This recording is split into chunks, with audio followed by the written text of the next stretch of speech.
Jean-Pierre Nougou Bellinga est un Camerounais et PDG du journal L'Anecdote.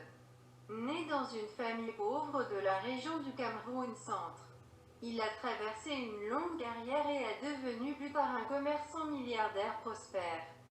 Dans une interview, il explique la provenance de sa fortune, ce qu'il pense du tribalisme dans son pays. Pourquoi le cas Ernest Obama?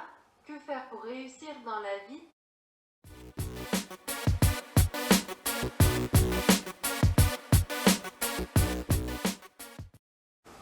Bon, Laurent et Murtaza, ce sont des fonctionnaires. Un fonctionnaire va prendre l'argent. Un fonctionnaire qui a de l'argent pour louer des avions, construire des instituts. C'est un voleur. Je ne crois pas que Laurent en fasse partie. Murtaza, ils prennent de l'argent. Nous sommes dans les affaires et on le fait correctement. Vous savez bien, nous avons été adjudicataires des deux marchés, pour ne citer que cela, sur la scène sous-régionale, à savoir la réhabilitation de la radio centrafricaine. Ce n'est pas 10 000, ce n'est pas 100 millions, c'est beaucoup d'argent. La télévision, c'est des dizaines, c'est plusieurs milliards. Alors, nous ne sommes pas des philanthropes. Quand nous travaillons, c'est pour avoir une valeur ajoutée de bénéfice. Nous ne sommes pas des catéchistes, non. Nous évoluons dans un monde capitaliste, donc voilà. Et même au niveau du Cameroun, vous avez vu, on a construit plusieurs bâtiments à la gendarmerie. Je suis consultant de plusieurs chefs d'État, consultant stratégique. Donc, je ne fais rien sur la table.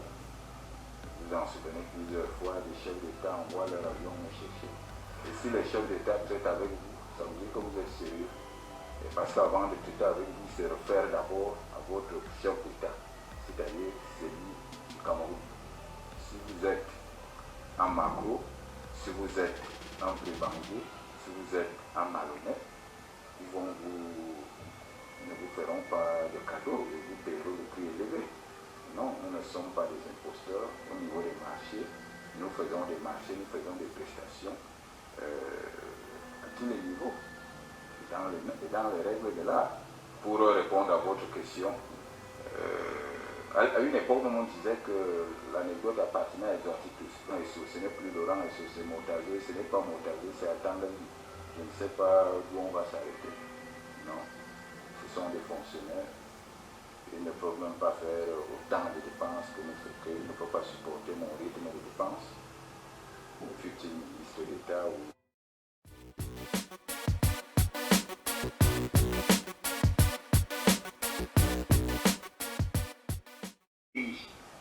Ça a toujours été comme ça, peut-être cette fois-ci. Moi, je pense que c'est beaucoup plus la haine et la jalousie.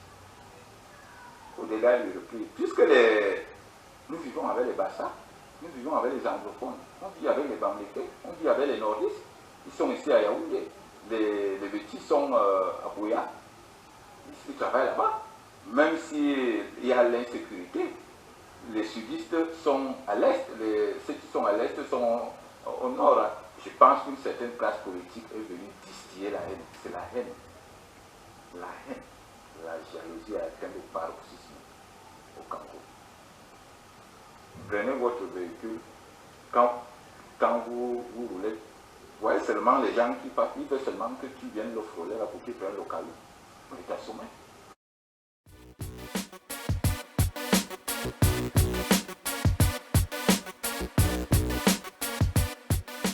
Moi, je ne peux pas être Tuvalé, c'est les gens qui ne me connaissent pas. Pourquoi je deviendrais Tuvalé? Puisqu'ici, il y a toutes les ennemis. Ça me donne quoi? Comme je disais tout à l'heure, même depuis que Vision Finance existe, l'argent du groupe est gardé, excusez-moi l'expression, dans les banques des Bamlékés, puisque les petits n'ont rien. Mais si je veux une dette, c'est chez le Bamléké que je vais prendre. Si je veux un prêt, quand je vais dans une banque, les petits n'ont pas de banque. Je ne peux même pas l'être. D'ailleurs, il y a une dame qui a été une dame qui travaille dans une banque notamment parmi celles que j'ai citées là, qui était surpris que mon garde du corps soit en Bambileke. Il m'a dit, mais vous êtes là avec votre frère depuis. C'est quand mon collaborateur s'est mis à lui parler en Bambileke. Pourquoi je le fais?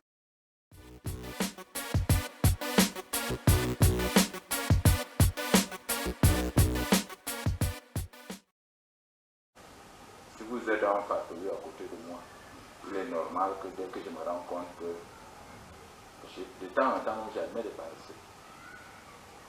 Mais les traîtres, jamais. Une fois je me rends compte, je vous neutralise.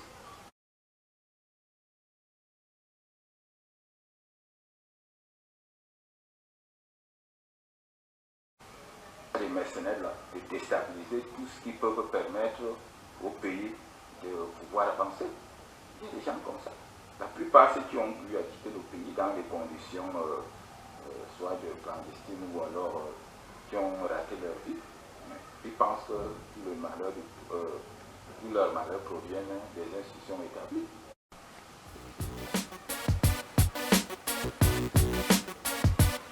Monsieur le Président, bienvenue. D'abord, oser.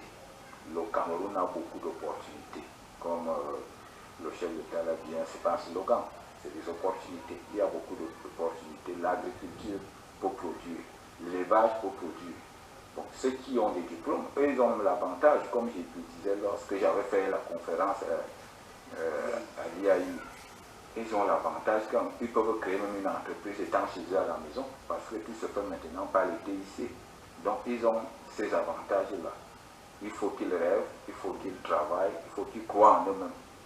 Parce que la meilleure faillite, c'est le découragement. Donc, il faut avoir l'esprit positif.